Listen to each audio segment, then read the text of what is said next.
Good afternoon, everyone. My name is Sonia Guerriero. Welcome to our FA1 learning series. I will give a brief presentation of what the FA1 learning series is about before I introduce our speakers. Okay, I'm told you don't hear me.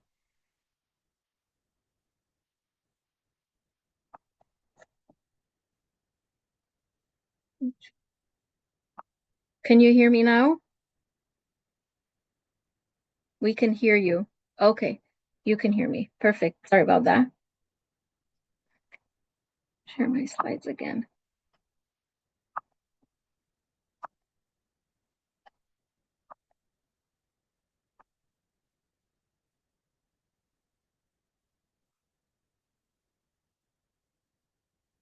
Perfect. I hope you see my slides.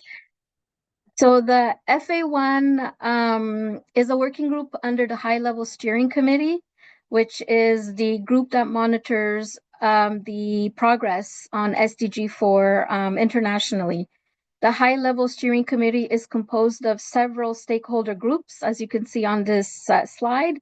It's composed of 28 members that makes up a combination of members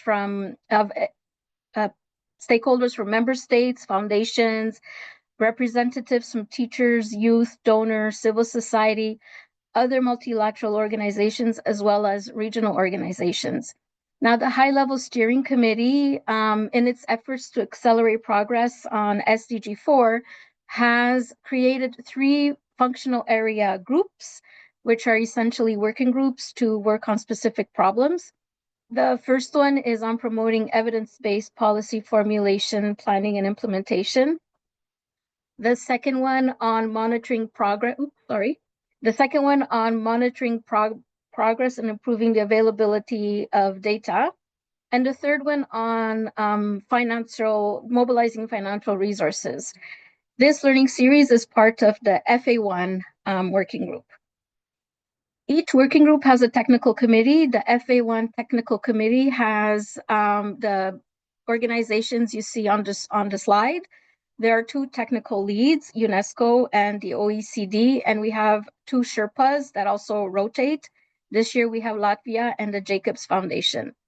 And as you can see on the slide, committee members take a range of different organizations of the members that make up the HLSC. We also have observers within each technical committee. Specifically, the objectives of this FA1 working group are to strengthen the capacities of education authorities to use data and evidence for policy. And within this overarching objective, we work together with the technical committee members and with other partners to strengthen this country capacities through different things like this learning series that we have organized. We also promote regional cooperation, and we produce global public goods to advocate for evidence-based policy.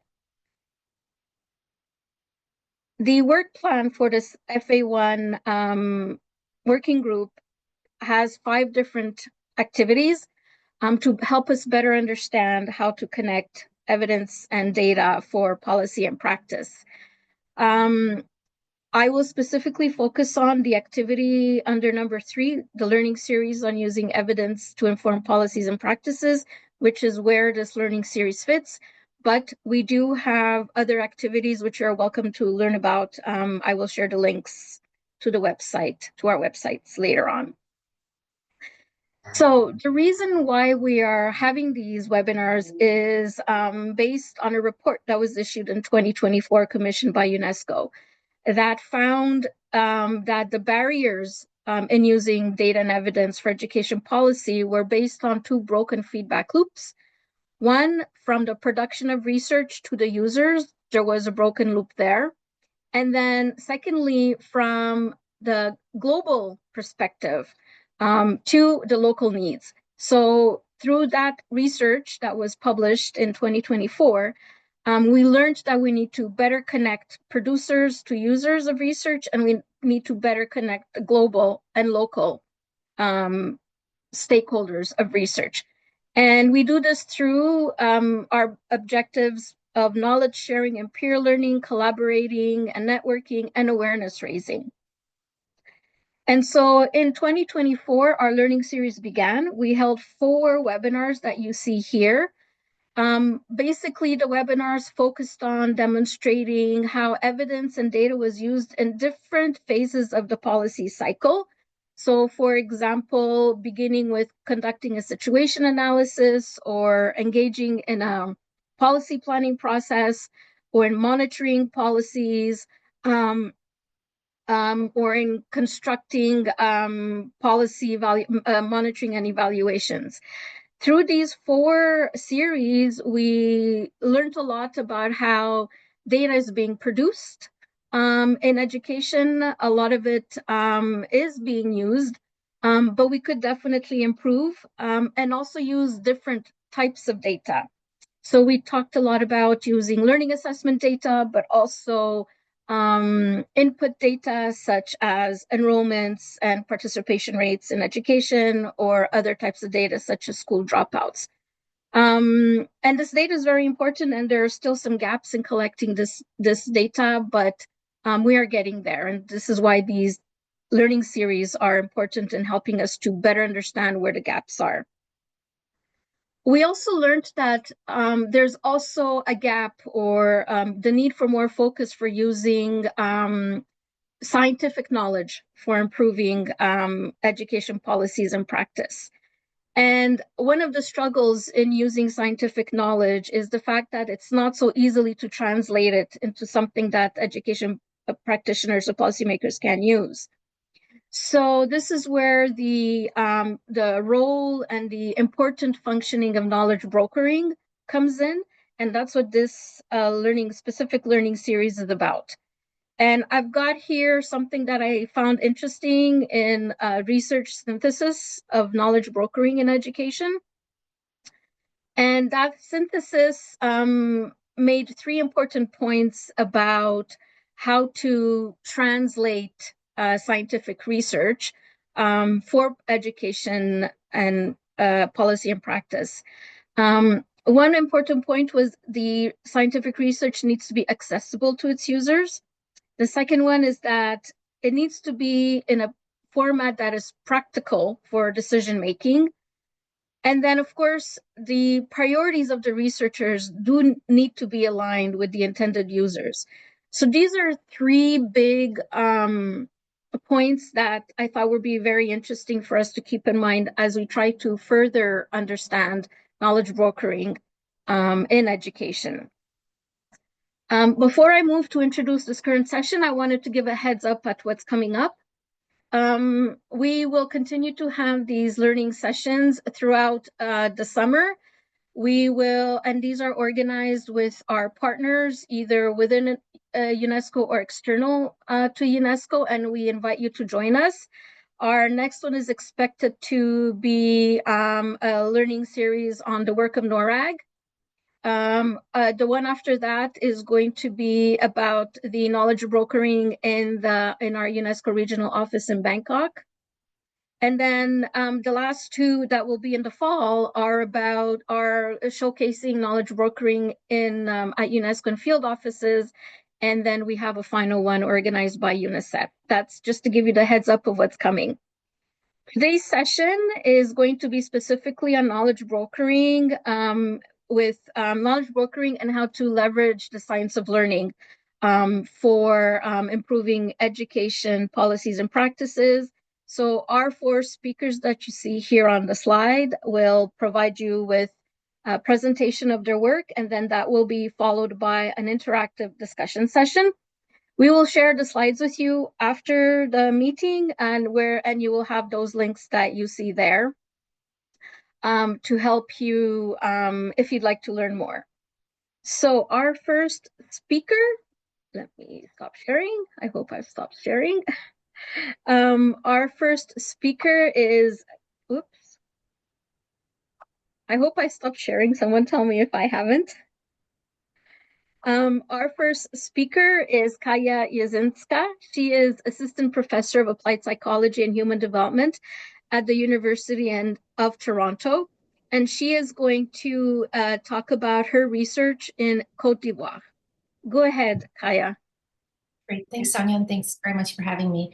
So I'm going to share some lessons from Cote d'Ivoire's Targeted Instruction Program and how we aim to connect research with policy. And this is work done with myself, my colleague Sharon Wolf at Penn, Amy Ogan, and Samuel Kambu as well. So very briefly, most kids in Cote d'Ivoire fail to learn to read. The rate of learning poverty is quite high, and poverty and child labor really do compound the challenges of trying to meet educational targets in the country. The Ministry of Education, the government broadly, has responded to this learning crisis by installing the national program to improve early learning, the PENAPASS system, which consists of both a structured pedagogy component in early primary and a teaching at the right level, or TARL, in later primary, which in Cote d'Ivoire is called the Programme d'enseignement ciblé, or PEC, and refer to it as such. Science of learning and research is more broadly is really well embedded within this PENAPASS ecosystem, from both basic and applied research that is policy and practice relevant. There's a randomized control trial of the PEC program that's embedded here. Science of learning sort of informed the design of that RCT and made sure that we captured a range of learning and learning relevant metrics. We've also worked very closely with teachers to really understand lessons from the classroom and from the frontline, that's the word, to inform the science of learning and develop tools that teachers can use to support their professional practice. All of this is happening within the sort of umbrella of a new program in Cote d'Ivoire called it's an Ed Lab, which I'll speak about a little bit more in a bit. And I'll also add that there's work that Brookings Institute has done with their real-time scaling lab to take lessons from policy right out to education practice. So I'm going to focus and just share very briefly some results from the RCT and then how we've been managing to disseminate that with the policymakers as well. So the RCT is done within the scope of this larger research program called SEME.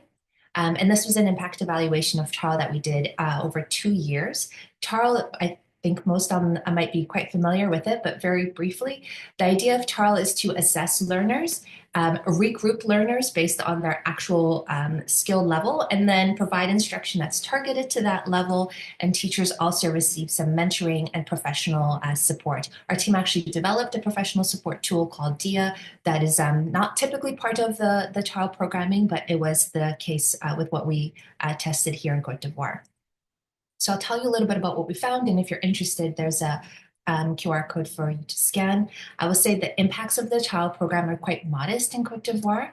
So I'm showing you the results for literacy and numeracy. You're seeing in green the kids who were in the TARL program, and in gray the control group, which is business as usual. And as I said, kids are assessed and grouped into levels. So you're seeing the most early levels towards the left and the more advanced levels towards the right. So you see these are the beginner, level 1, level 2 subtraction level kids, division level kids for numeracy, and similarly for literacy, from beginner to letter, word, paragraph, and finally story readers. We have about a 10 percentage point increase in the amount of kids to the more advanced numeracy levels, but the story for literacy is not as promising. There's only about a 6 percentage point drop in the number of absolute beginners. So there's some improvements, chiefly with letter knowledge, but there's really no impact on decoding, fluency, or comprehension. We know from the science of reading specifically that those are really important components. I will also share with you that the impacts of this program were greater in schools that had better infrastructure. They were greater when they were implemented by a teacher who reported a lower level of burnout. So we got about half the impacts, particularly for math, if the program was implemented by a teacher that reported high burnout levels.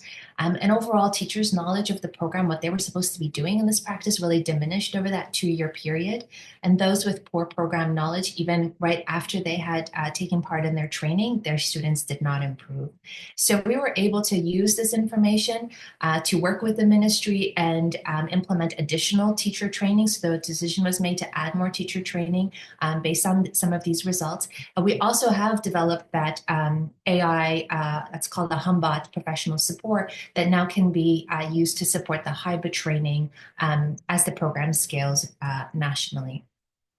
So within this context, it's a very complex and dynamic education ecosystem. So we're often thinking about researchers connecting with policymakers and practitioners, and that these are the three main entities. Within that, we have researchers that are both from Cote d'Ivoire and international, that also have barriers around figuring out how to best work together and how to meaningfully exchange information. Practitioners are several different entities, and the government is both regional, national, and several different kind of entities within that all have to participate in some form of shared knowledge brokering.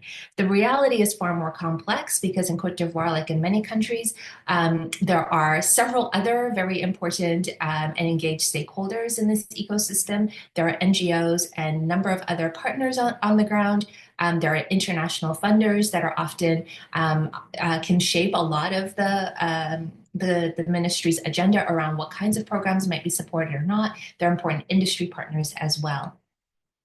So there's a need for knowledge brokering between at least 6 of these different types of entities, which is often not captured. We found that some of the things that made for more effective brokering in this case was capacity exchange between the local and international teams within the researchers themselves, a really teacher-centered, iterative, and qualitative research with teachers to make sure that their knowledge of classroom practices and the challenges and so forth were really well communicated to the research team, and we can use that to inform the rest of what we were learning. We have none of this happens at all without in-person regular meetings at all stages of research. So this has been an important component from the design of the study and sharing throughout the research rather than essentially waiting till we were done with the results to then share. And then leveraging industry partners like, for instance, the International Cocoa Initiative, which has a mandate for child protection and education in the country and has been a great partner for disseminating information more broadly to many different types of channels. I will say that within this knowledge brokering system, there are still entities that I feel very much left out. Children and families, which are arguably the biggest stakeholders in this process, there's very little in terms of brokering information back to them. One of the things that we have attempted to do is really build sustained contact with rural communities and have a continuous presence and really meet and engage with families and community leadership to support those processes, but this has definitely been a challenge.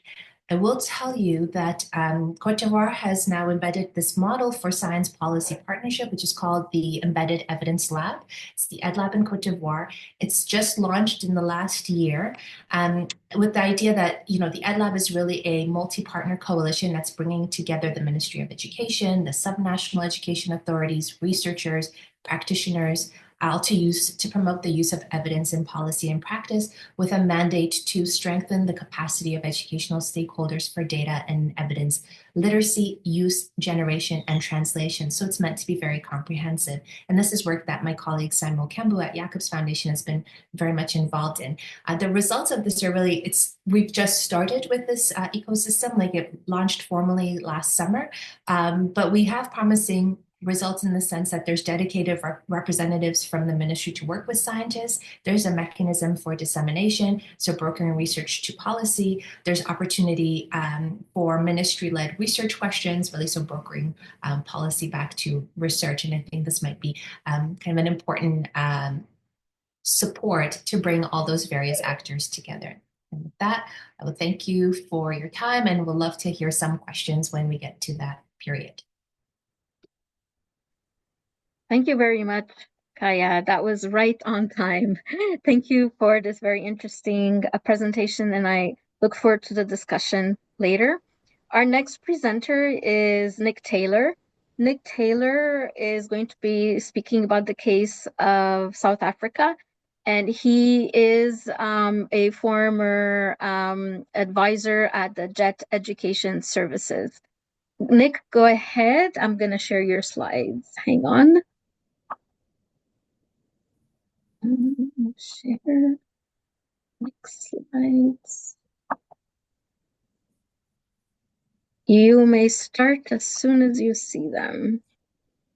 Good morning, good afternoon, good evening, depending on where in the world this seminar finds you today. I'm going to be talking about reading pedagogy, the teaching of reading in African languages, in particular in South Africa. If we can have the first slide, please. Now, the progress in international reading literacy studies, many of you would know what that means, is an international test in which some 40 countries participate every 4 years in a set of tests delivered to grade 4 learners. Now, South Africa as a whole does very poorly in these tests if you compare our scores with those of the international median. The Pearl's results are recorded in 4 levels, the lowest being testing whether children can read a simple passage and answer some really simple questions based on information explicitly stated in the text. Only 19% of grade 4 learners in South Africa get onto the scale at all. In other words, 81% of our children are unable to read for meaning at the very, very lowest level. Going up the scale, you see we don't do too well at the higher levels either. But really, it is a disaster that over 80% of our children are unable to register on the scale. Now, we have 11 official languages in South Africa, which is shown in the second table at the bottom. And you see the scores across those languages differ greatly, with those learners who are schooled during the first 3 grades in English or Afrikaans. Now, these are generally middle-class children, so they have an added advantage. Whereas those who take the test in any one of the 9 official African languages score very much lower on this test. So that's our problem right there. Children are unable to read. They've been at school for 3 years, and in grade 4, they are still unable to read the simplest text. Can we have the next slide, please, Sonia?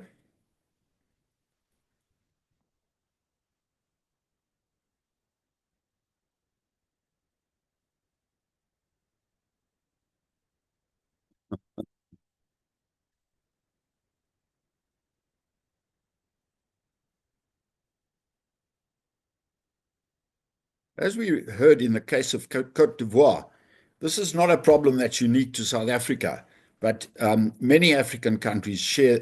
In fact, there are very few exceptions to this kind of pattern exhibited by grade 4 learners. The problem with the science of learning is that, yes, it provides evidence for better ways of teaching reading and for discrediting certain quite popular ways that teachers use to teach reading. So competing models of reading pedagogy, for example, using a phonics-based approach or using a cueing-based approach, are fed through this evidence now that is emerging.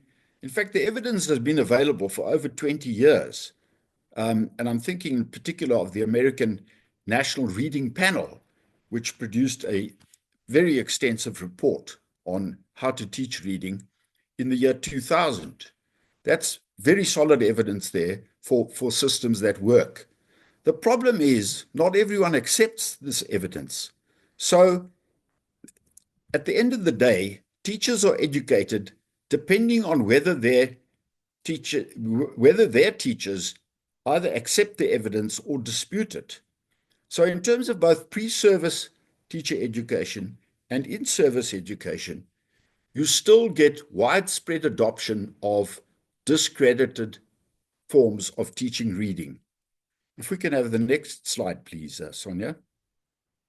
So we have developed in this project called the Sesotho and isiZulu Reading Project, because we are focusing on 2 of the most widely spoken African languages in the country, we have used a science of reading approach to develop a 7-module course in reading pedagogy in these 2 African languages. And if you just run your eye down the list of modules, you will see it fully incorporates the findings of the American National Reading Panel on ways of teaching reading.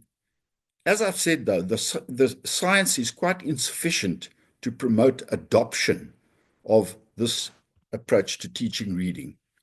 If we can have the next slide, please, Sonia. So we've decided to work at the pre-service teacher education level, and we can talk about why we've decided to focus on that area in particular. There's widespread work driven by international and local donors and local NGOs on working with teachers in service. As I say, we've decided to work at the pre-service level. The big problem there is the low status of reading pedagogy in education faculties. Now, in general, education faculties don't enjoy a very high status in most universities. And within the faculty itself, reading pedagogy or literacy enjoys a very, very low status. And as a result of this, many lecturers who teach reading pedagogy to students in training hold junior positions. They're often part-time and not fully members of the faculty. They're often not specialists in reading pedagogy. And as a result, they don't publish in accredited journals. And so these factors reinforce each other in reinforcing the low status of reading pedagogy at the universities. And as a result of all of that, there's little space for the teaching of reading in the Bachelor of Education curriculum. So teachers are taught all sorts of things, but there's very little credit given, time in the curriculum for how to teach reading, which is a strange situation given the fact that one would expect the first thing for any primary school teacher to learn is how to teach reading, because without that skill, children can't really learn very much else. And yet it is given such a low status in the B.Ed curriculum. If we can have the next slide, please, Sonia. So how are we addressing this? We're working with 12 universities, which offer one or both of the two African languages I've mentioned. We're working with these lecturers in a variety of ways, holding workshops in which we work together with the lecturers in developing course material for the teaching of reading in their courses, developing terminology in the African languages. Now, this is a huge problem in that in most African languages, terms like phonological awareness don't exist. We're having to invent our own terms here, and that's quite a process because every second person has a different idea of how we should say phonological awareness in the Zulu language. And so this is a long and slow process in developing appropriate terminology. We are holding writing workshops with these lecturers and providing training and support for upping their skills for the teaching of reading. In addition to that, we're trying to work on co-publications with them because, of course, in the university faculties, what really counts is publications. And if you're not publishing, you're not going to be taken terribly seriously. So we're trying to develop a system whereas we publish papers with these junior lecturers, present at conferences and seminars, trying to establish a higher footprint of the discipline of reading pedagogy on these universities. And then the overall aim of all of that is to pressure the universities to improve the footprint of reading pedagogy in the curriculum. Now, universities in South Africa, as they are pretty much around the world, have high levels of autonomy concerning their curricula, and that's as it should be. Nevertheless, in South Africa, there is a government overseeing of the university curricula, although the specifications which universities are asked to fulfill occur at a rather high level, a rather general level. So we're trying to lobby the relevant government department to be more explicit about including reading pedagogy in the B.Ed program. As I say, the government is reluctant to do this, to interfere with university curricula, quite rightly.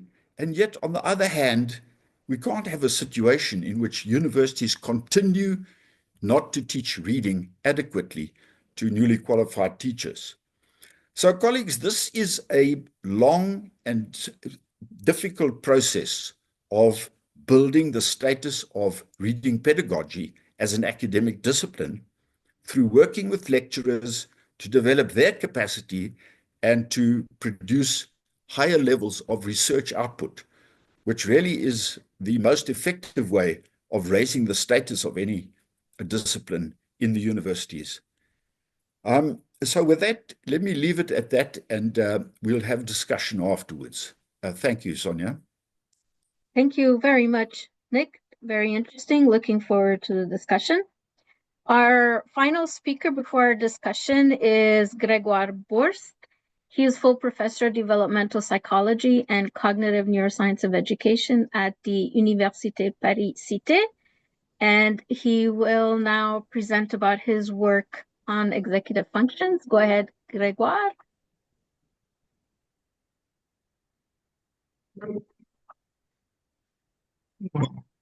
I hope you can see the slide. Thanks so much for the invitation, and I'll try to stick to the 8 minutes. So I'll try to get into how we try to bridge the gap between basically practitioners and a researcher in the lab. And the way we try to do that is a long journey. And I think we heard that by Kaya and Nick, is just it takes several steps to go from doing research in lab all the way to affecting how teachers will teach in the classroom. So I'm going to show you a bit how we try to do that, starting by some of the things that you presented, where, I mean, if you look at why some of the research is not used in the classroom, I mean, some of the things that practitioners are actually stating is that there's a lack of time to access and engage with the research. There is a lack of mechanisms that facilitate the use of research. There is a lack of relevant research. So there is also the issue that the type of research we're doing are not necessarily important for the teachers in the classroom. And there is also the idea that there is a low levels of skills and capacity to use the research. So we also need to take into account that we can do great research if there is not enough skills in the practitioners to use that research efficiently. Then we're it's difficult then to try to implement evidence-based educational policy. So in order to do that, if you look at different types of models, and Kaya showed some of the models, it's basically bi-directional interaction that we need to foster between the research, the teachers, the practitioners, the policymakers, but also, I mean, and Kaya talked about it, the parents, the school boards, the leaders, the media. All of this will eventually have an impact on the way we can use research to inform policy, but also teaching pedagogies in the classroom.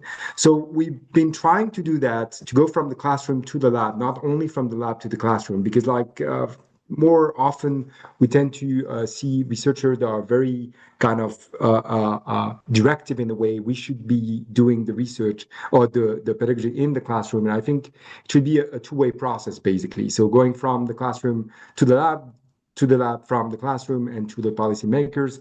And we did that first on site by doing to have conversation with practitioners that were actually in their school, trying to figure out what was the main difficulties that they had during when they were teaching some specific point in the curricula. But also we started to use online tools to try to do the research on the larger scale and to engage more efficiently with the community of practitioners in France.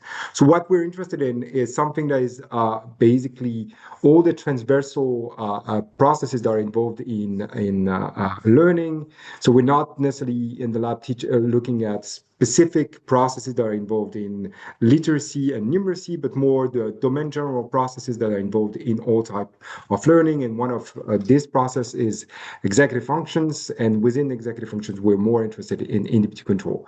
So inhibitive control is the ability that you have to resist to automatism, temptation, distraction, or interference, and to adapt to novel and conflicting situations.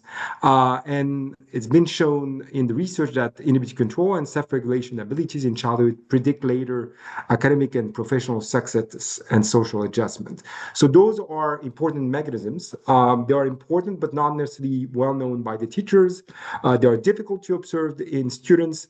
So the question is, how can we make the teachers aware of these important mechanisms and how they can teach differently based on what they know about inhibition control? So the way we did that is we came and we looked at systematic errors that we can observe in kids and tried to do fundamental research along what could be some of the explanation of the difficulties encountered by the students in their everyday school learning. And we showed that inhibition control was a key mechanism that explained a lot of difficulties encountered by students during the learning. So it explained difficulties in comparing and distinguishing between letters such as B and D that are mirror image from each other, but it's also explaining why students have difficulties, for instance, to resolve arithmetic word problems such as John has 10 marbles. He has 5 more marbles than William. How many marbles do William have? And what we found doing research with the teachers is that the difficulties encountered by the students was actually not because they have difficulties in engaging logical, mathematical reasoning in that situation, but more because they had systematic difficulties in resisting to automatism that was created in previous years of learning, and especially in that specific case, is associating more to addition and less to subtractions. And so that was like the starting point is going from systematic errors seen in the classroom, doing fundamental research to identify the mechanisms that explain the difficulties of the students, and then going back to the practitioners to tell them about what we found in our research. And so then we started to use this online platform where we started to do collaborative research with the practitioners. So the way it goes is that we have this virtual lab, and with this virtual lab, we can promote research that teachers can engage with. And the way we design it is that everything is co-designed with the practitioners. So there's a first group of practitioners that work with us on designing the paradigm, the pedagogical resources. And then we do randomized control trials with another group of practitioners to test the efficiency of the pedagogy that was co-designed with practitioners. So we do that by comparing before and after different types of interventions. We compare like different types of group that receive different type of pedagogies. And what we show, for instance, is that the best way to improve students' ability to resolve problems such as John has 10 marbles, he has 5 more marbles than William, how many marbles do William have, is not to just explain the logical rules they should use within this context, but actually is to make the students aware of the type of automatism that they need to resist to within this specific context. So we documented that one strategy was working better than the other, and now that allowed us to basically disseminate this new finding to the practitioner using online tools to do these large-scale studies. Then we went back to the Ministry of Education, and 2 of my PhD students are actually working with the Ministry of Education in France. And we showed that when you look at grade 1, like when you look at preschoolers, so when they just enter schools, and you look at educational inequalities, different type of educational inequalities, going from family SES to genders and birth month, we do know that they affect as early as in preschoolers their early oral language abilities and their early numeracy abilities. But actually, those type of inequalities are explained by the effect of those different type of factors on executive functions and in particular on individual control. So we went from doing fundamental research to do research with the practitioner in the classroom, to go to the Ministry of Education to show that this could explain inequalities between students. And then we did like this policy brief to inform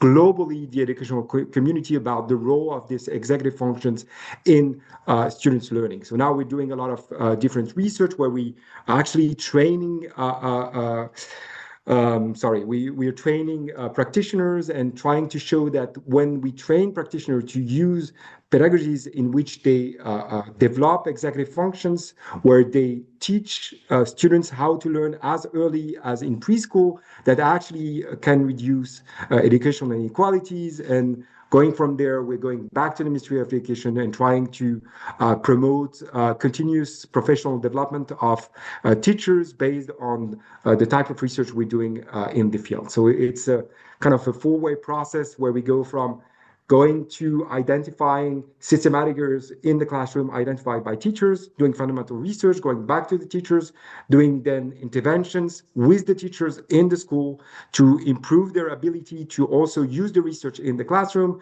And then we start to work with the Ministry of Education to try to implement that on a large-scale basis.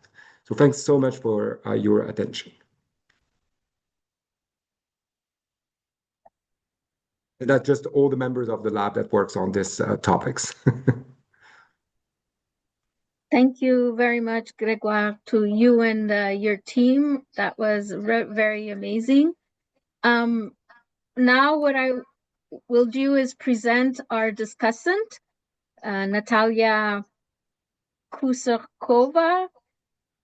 She is research professor affiliated with the University of Stavanger, Norway, and the Open University and University College London in the UK. And Natalia will now engage the three panelists in a discussion. And after this, we will open up for questions and answers from the audience. Go ahead, Natalia. Thank you, Sonia. Thank you to the panelists. I feel that your talks touch on some key questions that I'm sure many people in the audience and certainly I have been contemplating with colleagues, including the first question, how do we identify high priority research so that our efforts as researchers really focus on the most pressing topics. And here we heard from Kaya the importance of involving local communities to genuinely understand highest priority questions and the most useful methods that can be helping us to get to the answers. Then the second questions, how do we address the variations in needs across different stakeholder groups?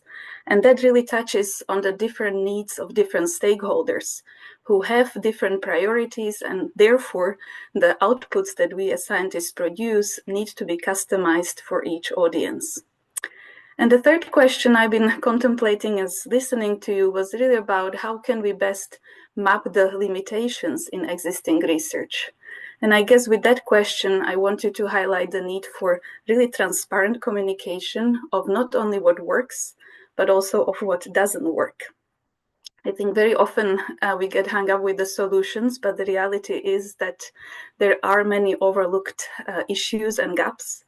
And while a lot of the policymaking work focuses on solutions, we really need to foster the flexibility to focus on the gaps that need to be addressed and deepen our understanding.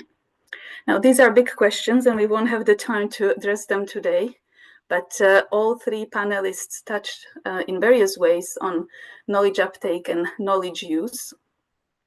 And there are two things that really stood out to me in this respect. One of them relates to the importance of politically informed researchers. And by that, I mean the need to bridge the gap between researchers and decision makers or policymakers by recognizing the political reality. We have to acknowledge that the motivations of decision makers and policymakers are a combination of genuine intentions and political ambitions. And many well-intentioned efforts are hindered by political realities, which makes it difficult to effectively implement education reforms at scale. So I side here with Professor Stefan Derson from the University of Oxford, who recently wrote about the best buy for politics that are prioritized over best buy for education, and what he calls the need for impactful researchers. And to me, really, the work of all three of you, Kaya, Gregoire, and Nick, demonstrates that you are politically informed researchers, and I hope that it will be of inspiration to more members of the UNESCO Global Alliance on the Science of Learning, as well as other colleagues who are following in your footsteps. And lastly, the second aspect that stood out to me, and I hope we can discuss a bit more, is the balance between global and local levels in knowledge brokering. As Sonia alluded to it at the beginning, and as I know also from my own work in Kenya, Ghana, or Colombia, is that it is often the case that practitioners are very close to the problems locally, but not so close to the solutions. And I often then have struggled with the question that I guess we all are asking today: how do we conduct research in global education that really informs local research priorities? And how do we influence local funding decisions that often rely on global priorities? And to me, this is where research and implementation really become very closely intertwined.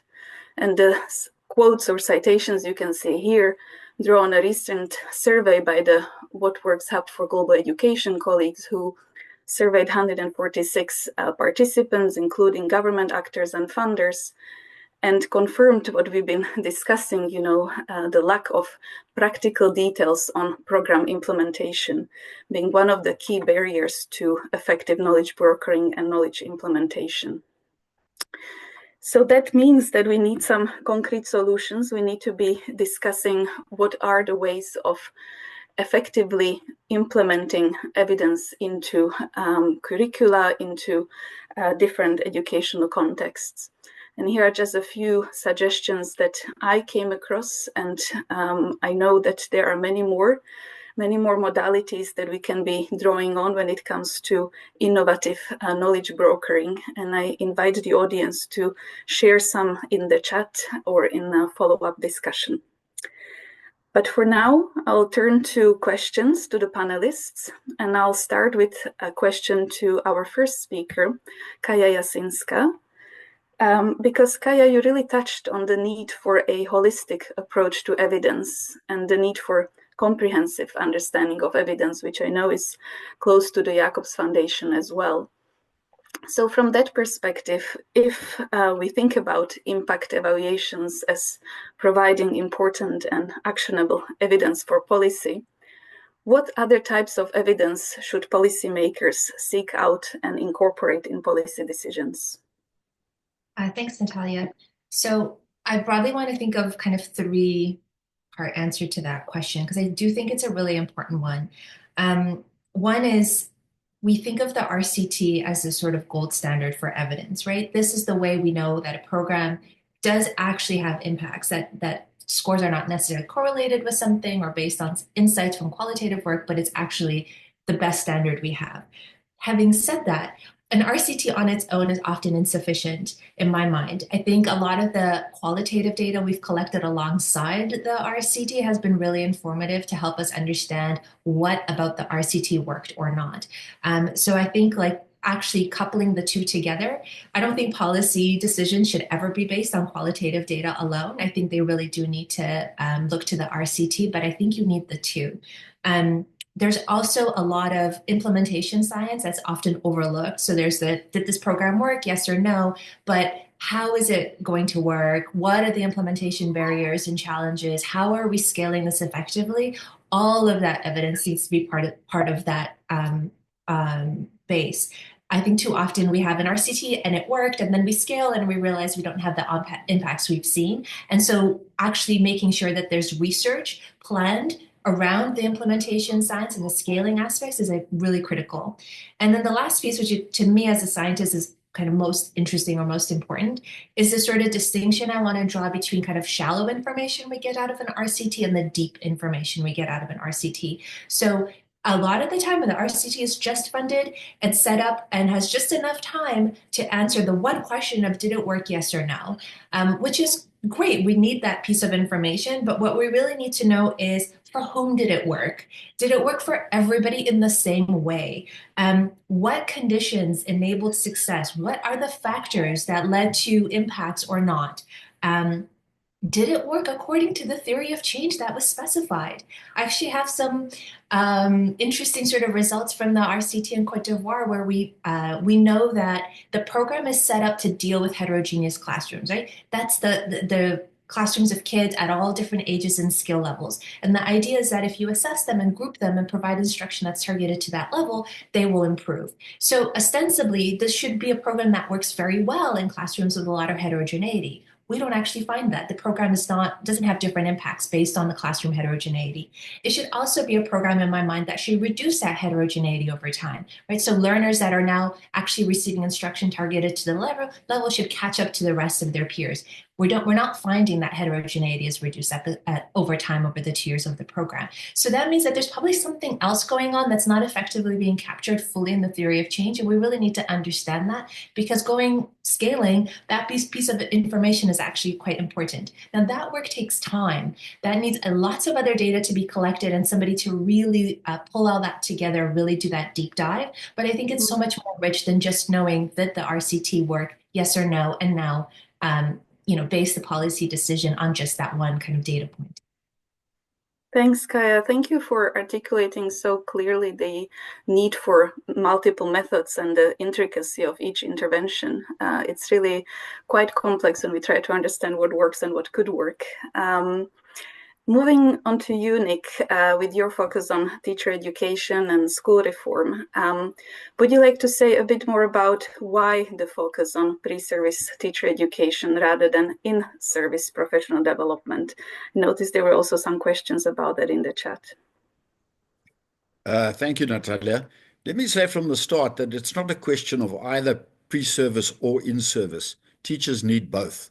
They need excellent pre-service teacher education. And for primary school teachers, that means learning how to teach reading, writing, and mathematics very well. All of those are very tricky subjects, and they need time. And they need not only to understand the content knowledge, but also the pedagogical content knowledge. What are effective ways of teaching these subjects?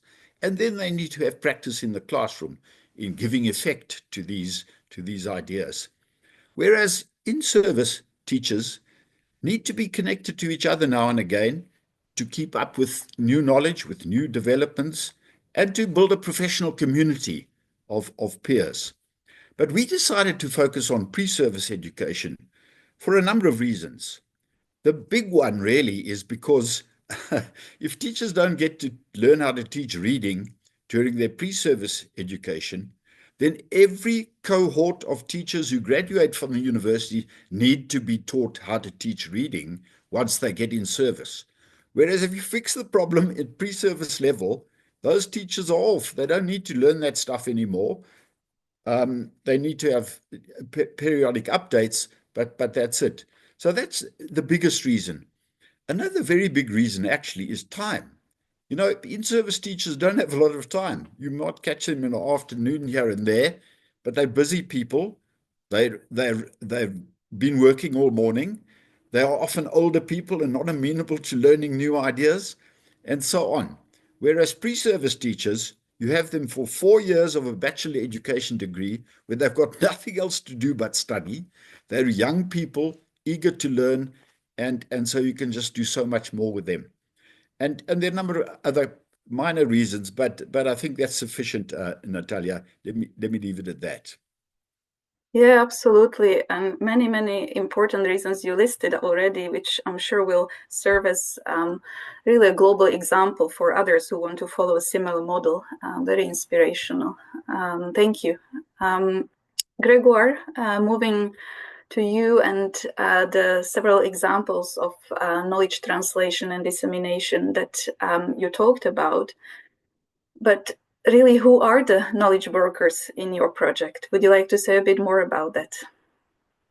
Yeah, I think the important aspect is that for each educational system, you might have different knowledge brokers. So I think that's the trick here. So if you think about the French system, we identify that one of the knowledge broker that we haven't identified up to now was actually what we call in French the conseiller pédagogique. So the people who were previously teachers who moved as being the referent of the teachers in terms of pedagogy, because like as Nick said, it's complex. If you're teachers, you're teaching all day long, it's difficult to question yourself about your pedagogy. So those people are the ones who provide teachers with new pedagogical resources, new pedagogical materials that they could use in the classroom. And what we found was that when you have those people on board, then you get a very easy access to the classrooms because they're not people who have like a hierarchical relation with the teachers. They're just here to help the teachers, providing better pedagogy in the classroom and helping their students achieve better learning outcomes. And so we are doing a lot of research projects now where they are actually instrumental in teaching teachers about using this different type of pedagogies related to developing metacognitive skills in preschoolers and so forth and so on. And this seems to be a great way to reflect to what Kaya is saying, to make sure that the implementation of a new program is actually working. Those are the people who are important not only for knowledge brokering, but also to make sure that the interventions you want to implement on a large scale will actually work. So I think the key here is to say, for each educational system, the knowledge brokers might not be the same. And so we need to be also mindful about the cultural differences here. So I will say that in the French system, those are the people we identify. And so as researcher, it's important for each and every school system that we think about who could be the best knowledge broker, who have the closest relationship with the practitioner, if that's what you're getting at, is to change basically the practitioners and the way they teach.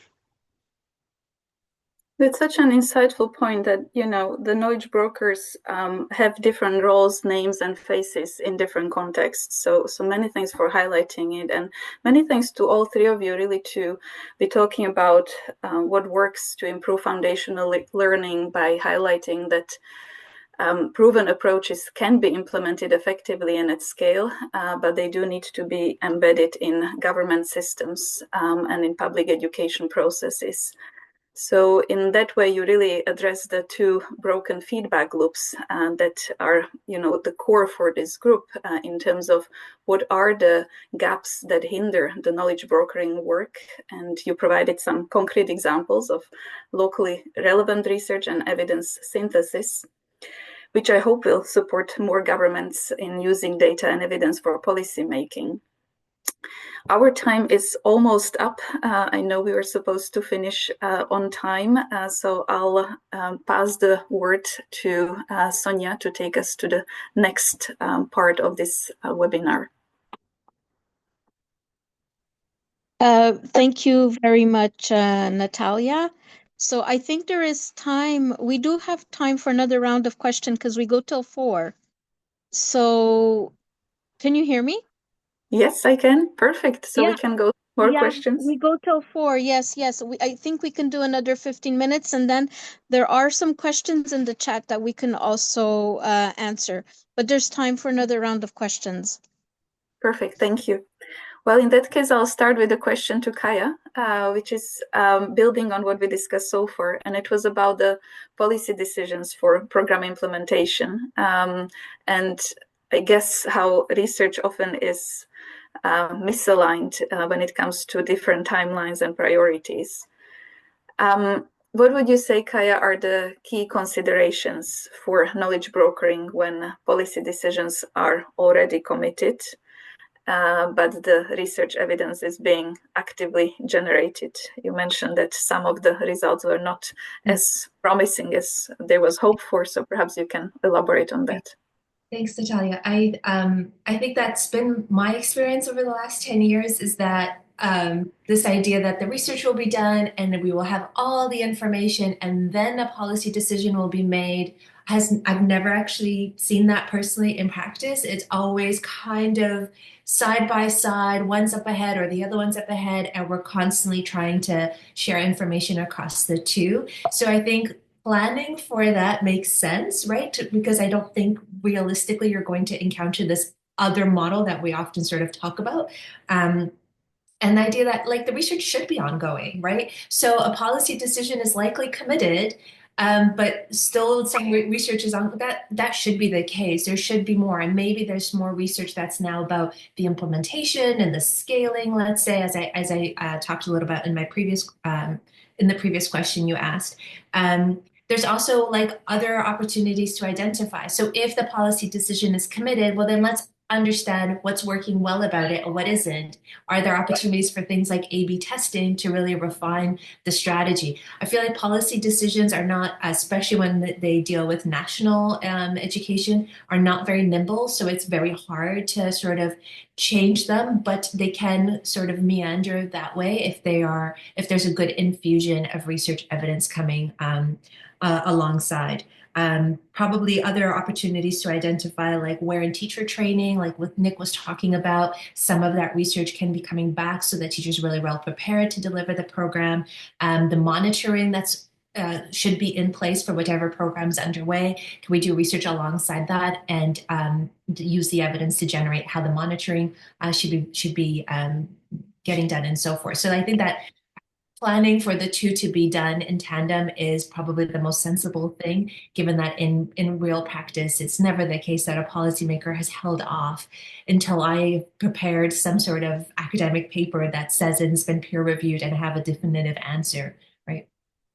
Yeah, that's exactly the case. And I wonder, Nick, I'm curious about your thoughts on the science of learning here, because that is key to today's webinar. And there are some obstacles when it comes to embedding the science of learning principles into practice. So what did you notice in terms of embedding a science of learning approach into pre-service teacher education? Thank you, Natalia. In a perfectly rational world, we would have a set of practices, someone would come up with evidence that it doesn't work and that an alternative approach works better, and everyone would change their practices. Well, we all know that doesn't happen anywhere. Not even in our families do things like that happen, let alone in complex institutions like university education faculties. So, because there's as much ideology involved, there is psychology involved, and of course, there's competition for space in the university curriculum. So, if we want to say, hey, you've got to spend more time teaching reading, well, someone on that in that faculty will have to give up their program. They might even lose their job. So, there's a lot at stake here.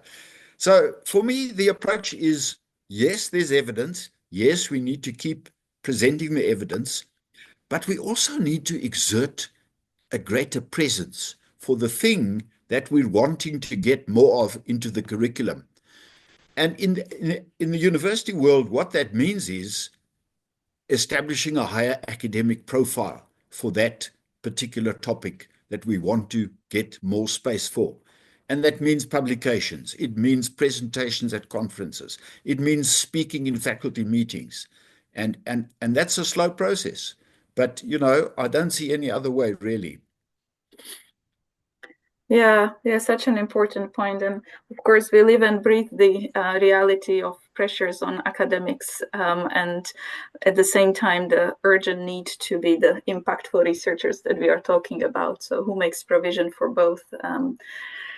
Gregor, perhaps a more pragmatic answer here. When you're thinking about the difficulties of scaling up research, perhaps your research specifically and research more broadly, what would you say are some of the main difficulties and ways of overcoming them? I think one of the most critical way is that as the intervention is no longer run by you, but there is more people involved, you get a greater difficulty to make sure that the intervention will be first taught and teachers will be trained the way they should. And so that's I think the biggest difficulty. So we need to scale up, I will say, in a very slow manner. And that I think is one of the key issues, is that we sometimes we go too fast rather than go too slow. Is that especially in a system like the French system, which is super centralized, we tend to implement on a 2-year scale very large and major change in our educational system without, as was saying Kaya, without clear evaluation of the policy. And so that's something that we need to be clear from the get-go, is that if we want to implement on a large scale, we need to go step by step and to evaluate what it produces at each and every step of the way, looking also at the heterogeneity of the effect. So based on different context, how much is the effect different from whatever you're implementing? And I think that's critical. Is like we tend to think of the effect on a very large scale rather than looking at each and every context and looking at how much it is affected by the specific context. And I think that's also something we need to, I think I saw that in the chat that people were saying, how can we also still have some bottom-up approach? And I think that's precisely what we should do, is like to combine both type of approach. So large-scale interventions where we need to implement a major change in educational systems, but also starting from the field. So what works where, basically? Oh, you find that this particular intervention seems to work in that context. Is it true for all the same type of context in different geographical area? If it is the case, then it makes sense to try to generalize in those contexts this type of practitioner or this type of pedagogy that seems to work in that specific context. So I think we always need to kind of articulate these two types of approaches in such a way that we make sure that when we go large-scale, national-wide intervention, it will work. Because otherwise, we tend to have very poor results. So we have 10% of a standard deviation, sometimes 20%, but it's still not very good. I mean, like, and sometimes it costs so much money that you feel, well, maybe we should have done it a bit differently. And looking at like spend probably a bit more time, as was saying Kaya, we need more time basically, and we need to scale up very slowly in making sure that we get the effect that we want to have. Plus, the last thing is to looking at whether really it benefits the students we want to benefit from the interventions. So for the French system, the low SES students. So because sometimes you do a major reform, but what you get at is to get the better students to get better, which is not what you want, like especially in a system like the French system.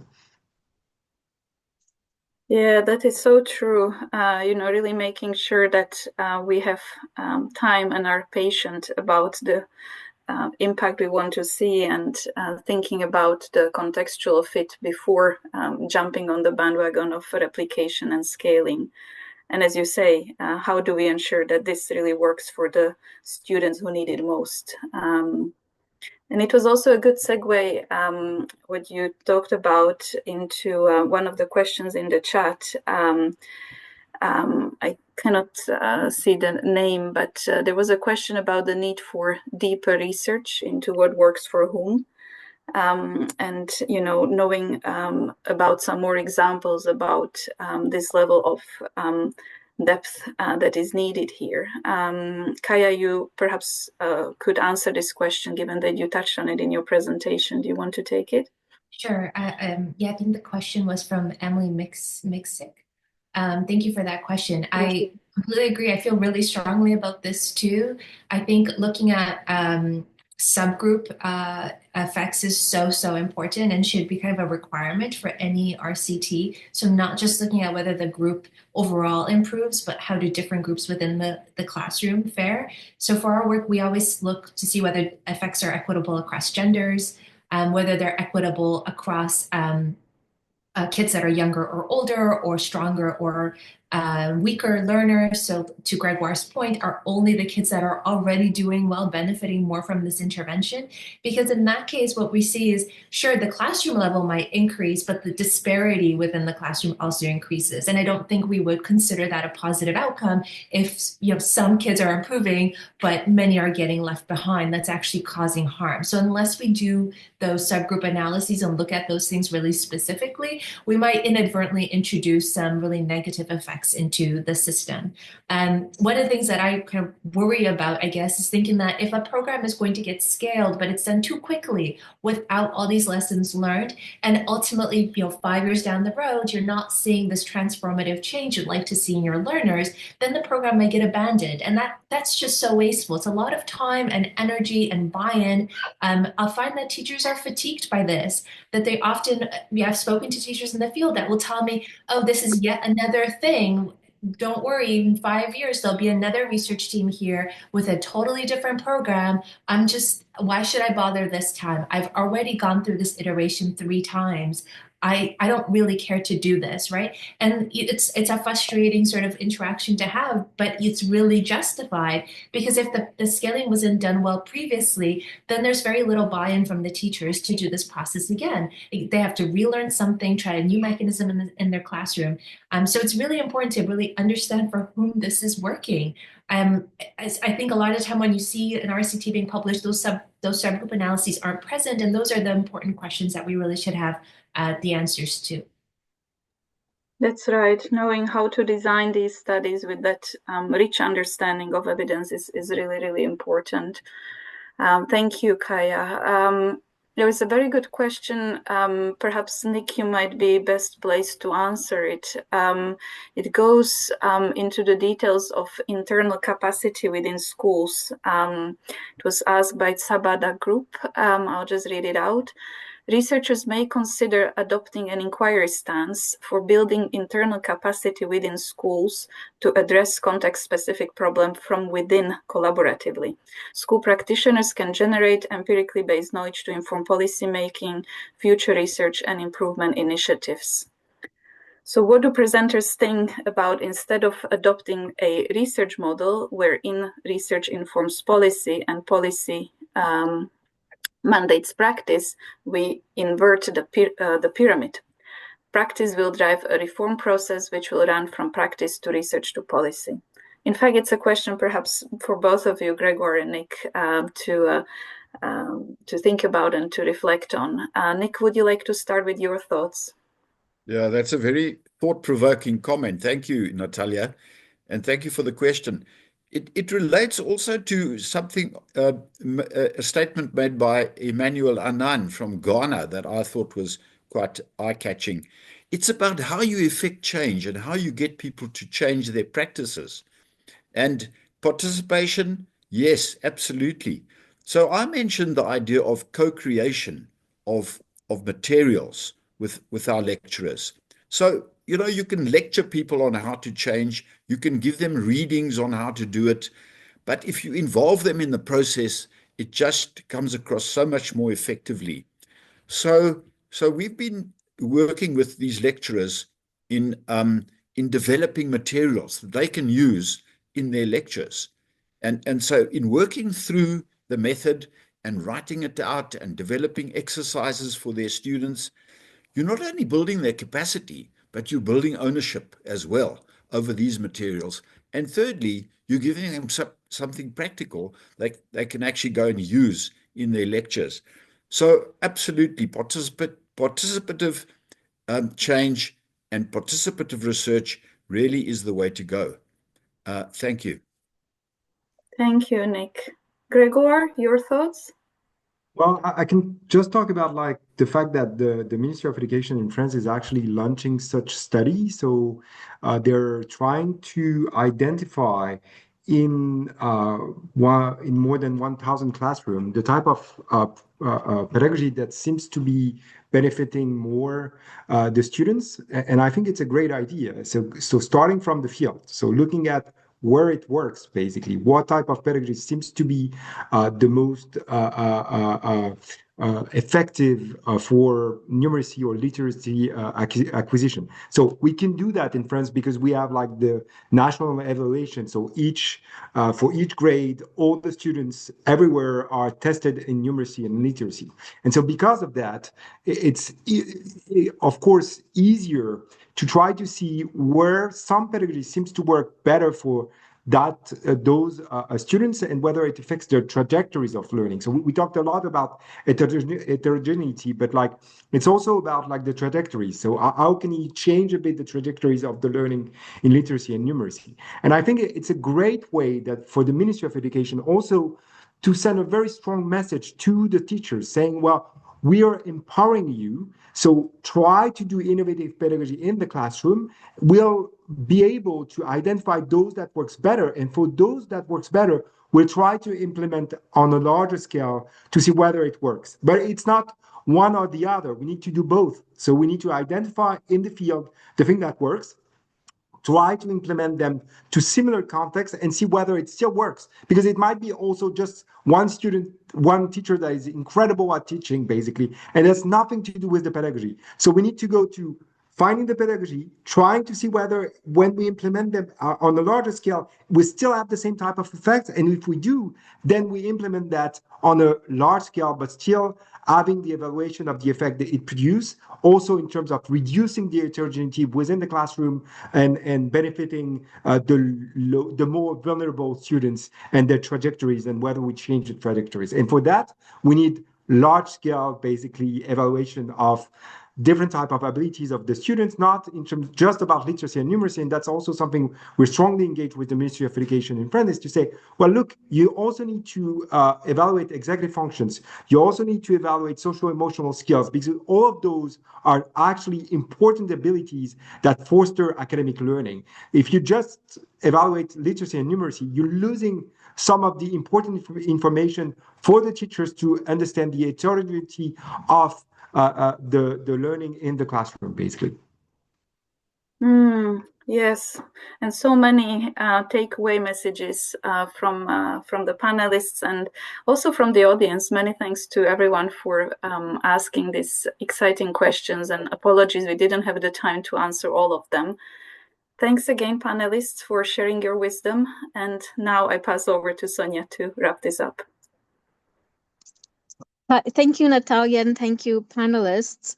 We have 10 minutes, so what I'm thinking is there's some questions that have popped up in the Q&A, 2 for Gregoire and 1 for Nick and Gregoire. So I'm wondering if we can answer those. I think if we could start with you, Gregoire, which I will read it out to you so everyone can hear what the question is. So it says, when you shared the research findings of policymakers at the Ministry of Education, did they understand the statistical evidence presented in your research article, or did you have to repackage your evidence or findings in a simple 2-page policy brief instead? And then a second question for you is, could you please kindly throw more light on metacognitive intervention? And we have about 10 minutes, but then if you can take about, I don't know, 3-4 minutes, then we can move on to another question. I can try to be quick. So for the first question, I think we need to do both. So it's important to do the 2-page policy brief where we just outline the key messages, the key recommendations, because we know that policymakers might not have a lot of time. But having said that, we talked a lot about the scientific literacy of teachers, but we do need to talk about the scientific literacy of policymakers. So we need also to present the key research evidence with the statistical, basically, background associated with it. Otherwise, the problem is that if we don't raise the scientific literacy of the policymakers, then what happens is that they talk to 10 so-called experts and then choose the messages or